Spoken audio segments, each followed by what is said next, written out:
வணக்கம். வசியின் வாசிப்புகளில் சிவகாமியின் சபதம் முதல் பாகம் பரஞ்சோதி யாத்திரை. அத்தியாயம் 39. கமலியின் மனோரதம்.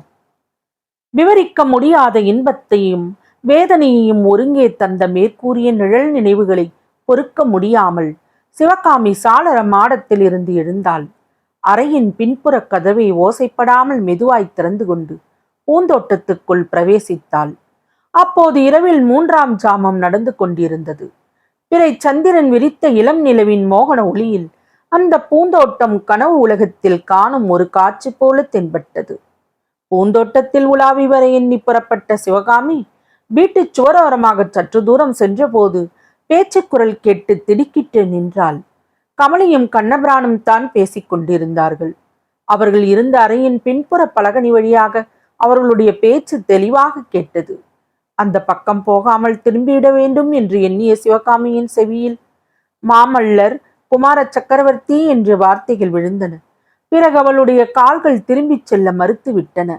பலகனியின் அருகில் சோர்வோரமாக நின்று அவர்கள் பேசுவதை கேட்டாள். மாமல்லருக்கு பெண் குடிக்கிறேன் என்று பாண்டிய மன்னர்கள் தூது அனுப்பியதில் என்ன ஆச்சரியம்! உலோகத்தில் உள்ள ராஜராஜாக்கள் எல்லாம் நான் முந்தி நீ முந்தி என்று அவருக்கு பெண் கொடுக்க போட்டியிடுகிறார்களே என்றாள் கமலி. மாமல்லருக்கு சீக்கிரத்தில் கல்யாணம் செய்து வைக்க வேண்டும் என்று மகாராணிக்கு ஆசை. 3 தேசத்து ராஜாக்களுக்கு திருமண தூது அனுப்ப வேண்டும் என்று ஏற்பாடு செய்திருந்தார். அதற்குள்ளே இந்த யுத்தம் வந்துவிட்டதால் அது தடைபற்று போயிற்று. இப்போது பாண்டிய ராஜாவே தூது அனுப்பியிருப்பதில் மகாராணிக்கு அசாத்திய சந்தோஷம் என்றான் கண்ணபிரான். சரி, அப்புறம் என்ன நடந்தது என்று கமலி கேட்டாள். அரண்மனையில் மாமல்லரை விட்டேன். உடனே தாயாருக்கும் பிள்ளைக்கும் சண்டை ஆரம்பமாகிவிட்டது. சண்டையா? எதற்காக? குமார சக்கரவர்த்தியிடம் கல்யாணம் என்று யாராவது சொன்னாலே அவருக்கு பிரமாதமான கோபம் வந்து விடுகிறது. இதற்குத்தானா இவ்வளவு அவசரமாக கூப்பிட்டு அனுப்பினீர்கள்? போர்க்களத்தில் இருந்துதான் ஏதோ செய்தி வந்திருக்கிறதாக்கும் என்று நினைத்தல்லவா ஓடி வந்தேன் என்று அவர் மகாராணியிடம் கோபமாக பேசினார். கமலி, உனக்கு ஒரு ரகசியம் சொல்லட்டுமா? மிகவும் முக்கியமான ரகசியம். கேட்டால் பிரமித்து போவாய் என்றான் கண்ணன். பெண் பிள்ளைகளிடம் ரகசியம் சொல்லக்கூடாது என்று உனக்கு தெரியாதா கண்ணா என்றாள் கமலி. ஓஹோ, நீ பெண் பிள்ளையா? மறந்து போய்விட்டேன் என்று கண்ணன் நகைத்து கொண்டே கூறினான். ஆமாம், நீ ஆண் பிள்ளை என்பதையும் மறந்து போய்விடுவாய். யுத்தம் வருகிறதல்லவா? யுத்தம் வரட்டும், அப்போது தெரிகிறது யார் ஆண் பிள்ளை யார் பெண் பிள்ளை என்று. நீ என் காலில் விழுந்து கண்ணா, யுத்தத்துக்கு போகாதே என்று கதறப் போகிறாய். நான் உன்னை உதறி தள்ளிவிட்டு போகப் போகிறேன். அப்படியா நினைத்து கொண்டிருக்கிறாய் உன் மனதில்? யுத்தம் கிட்டி வரும்போது நீ போகாவிட்டால் நானே உன்னை கழுத்தை பிடித்து தள்ள மாட்டேனா? கல்யாணமான பிறகு நீ இப்படி பயங்கொல்லியாக போனதை பார்த்து விட்டுத்தான் குமார சக்கரவர்த்தி கல்யாணம் என்றாலே எரிந்து விழுகிறார் போலிருக்கிறது. இப்படித்தானே நீ எண்ணிக்கொண்டிருக்கிறாய்? யுத்தம் வந்திருக்கிறபடியால் குமார சக்கரவர்த்திக்கு கல்யாணம் வேண்டாம் என்கிறார் என்று தான் எல்லோரும் நினைத்து கொண்டிருக்கிறார்கள். பிசகு கமலி, பெரும் பிசகு. எது பிசகு கண்ணா? எல்லோரும் நினைத்து கொண்டிருப்பது பிசகு. மாமல்லர் கல்யாண பேச்சை வெறுப்பதற்கு வேறு காரணம் இருக்கிறது. அது பெரிய ரகசியம். அதிலும் உன் தங்கச்சி சிவகாமியை பற்றிய ரகசியம் கமலி. என்ன? என் தங்கச்சியை பற்றி எனக்கு தெரியாத ரகசியம் என்ன இருக்கிறது? ஏதாவது இசைக்கேடாக சொன்னாயோ? பார்த்துக்கொள். இசைக்கேடு ஒன்றுமில்லை, பெருமையான விஷயம்தான். சொன்னால் எனக்கு என்ன தருகிறாய்? சொல்லிவிட்டு கேள். பொருளை பார்த்து விட்டல்லவா விலையை தீர்மானிக்க வேண்டும் என்றாள் கமலி.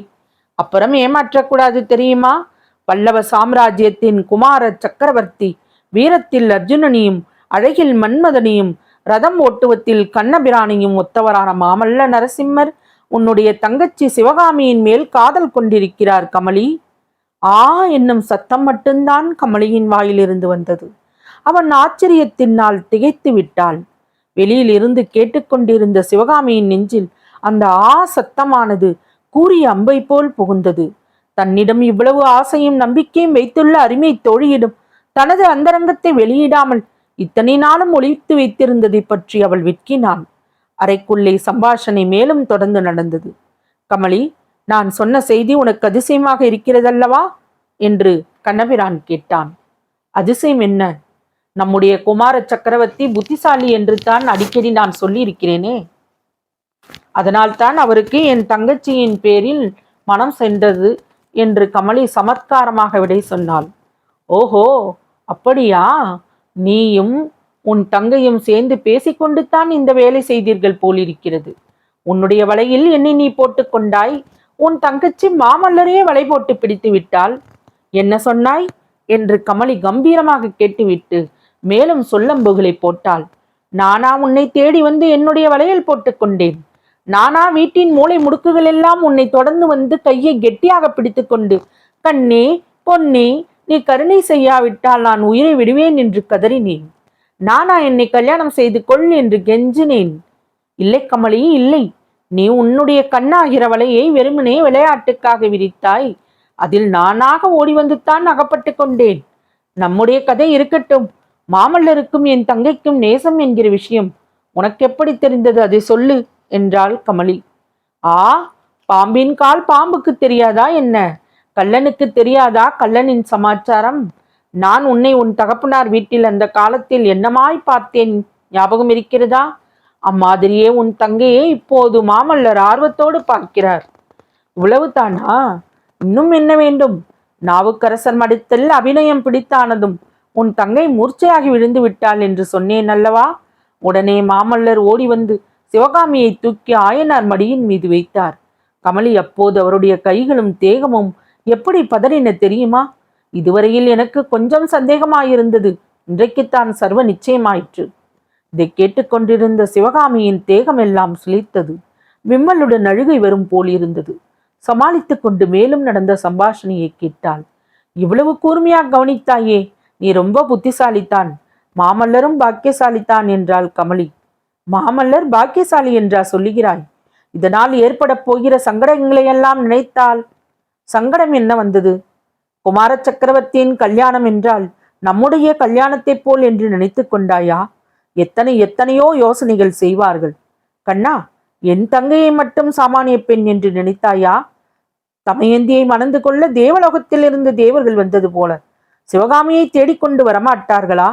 ஏதோ தமயந்திக்கு மனம் வைத்து நலமகாராஜனுக்கு மாலையிட்டாள். ஆனால் தமயந்தி அரண்மனையில் பிறந்த ராஜகுமாரியாச்சே கமலி. என் தங்கை 1000 ராஜகுமாரிகளுக்கு இணையாவாள் கண்ணா. நீ வேணுமானால் பார், என்னுடைய மனோரதம் ஒரு நாள் கட்டாயம் நிறைவேறப் போகிறது. அது என்ன மனோரதம் கமலி? இந்த யுத்தமெல்லாம் முடிந்த பிறகு மாமல்லருக்கு மகுடாபிஷேகம் நடக்கப் போகிறது. தங்க ரதத்தில் நவரத்தன சிங்காசனத்தில் அமர்ந்து நரசிம்ம சக்கரவர்த்தி ராஜவீதிகளில் பவனி வருகிறார். அவருக்கு பக்கத்தில் தேவேந்திரனுக்கு அருகில் இந்திராணியைப் போல என் தங்கை சிவகாமி அமர்ந்திருக்கிறாள். தங்க ரதத்தின் முன்தட்டில் நீ ஜம் என்று உட்கார்ந்து ரதத்தை ஓட்டி கொண்டு வருகிறாய். நான் அரண்மனை கோபுர வாசலின் மேல் மாடத்தில் நின்று கொண்டிருக்கிறேன். ரதம் அரண்மனை வாசலில் வந்து நின்றதும் கூடை கூடையாக மல்லிகை மலர்களையும் செண்பக பூக்களையும் அவர்கள் மேல் கொட்டுகிறேன். நடுவில் உன் தலையிலும் ஒரு கூடை பூவை கவிழ்க்கிறேன். இப்படி நடக்க வேண்டும் என்பதுதான் என் மனோரதம் கண்ணா. கமலி, உன் மனோரதம் நிறைவேறினால் எனக்கும் அளவில்லாத சந்தோஷந்தான் என்றான் கண்ணன். சிவகாமி திரும்பி தன்னுடைய அறைக்குள்ளே சென்று படுக்கையில் படுத்து கொண்டாள். இருதயத்தின் அடிவாரத்தில் இருந்து பொங்கி வந்த விம்மலையும் அழுகையையும் ஆனமட்டு முயன்றும் அவளால் அடக்கிக் கொள்ள முடியவில்லை. இரவு 4வது சாமத்தில் விழிப்பும் இல்லாமல் நித்திரையும் இல்லாமல் அரை தூக்க நிலையில் சிவகாமியில் படுக்கையில் புரண்டு கொண்டிருக்கும் போது முன்னர் அவன் மனக்கண் முன் தோன்றிய நிழல் தோற்றங்கள் உருவம் எடுக்க ஆரம்பித்தன. ஒரு செண்பக மரத்தின் கிளையில் 2 புறாக்கள் உட்கார்ந்து ஒன்றோடொன்று கொஞ்சி விளையாடி கொண்டிருக்கின்றன. திடீரென்று சுற்றியிருந்த மரங்கள் எல்லாம் தீப்பட்டு எரியத் தொடங்குகின்றன. ஆண் புறாவானது பெண் புறாவை பார்த்து, நீ இங்கேயே இரு, நான் திரும்பி வந்து உன்னை காப்பாற்றுகிறேன் என்று சொல்லிவிட்டு பறந்து செல்லுகிறது. அது போன வழியையே பெண் புறா பார்த்து கொண்டிருக்கிறது. ஆண் புறா திரும்பி வருமா? வந்து பெண் புறாவை தப்ப வைக்குமா? இதை அறிய முடியாதபடி பெண் புறாவை நாலாபுறமும் புகை வந்து சூழ்ந்து விடுகிறது. அந்த நேரத்தில் அவ்விதம் புகையினால் சூழப்பட்டிருப்பது பெண் புறா அல்ல, தானே என்று சிவகாமி பிரமையுறுகிறாள். கற்பனை உலக காட்சி மாறுகிறது. மல்லிகை தோட்டத்தில் ஆணும் பெண்ணுமாக ஒரு கலைமானும் ஒரு புள்ளிமானும் துள்ளி விளையாடி கொண்டிருக்கின்றன.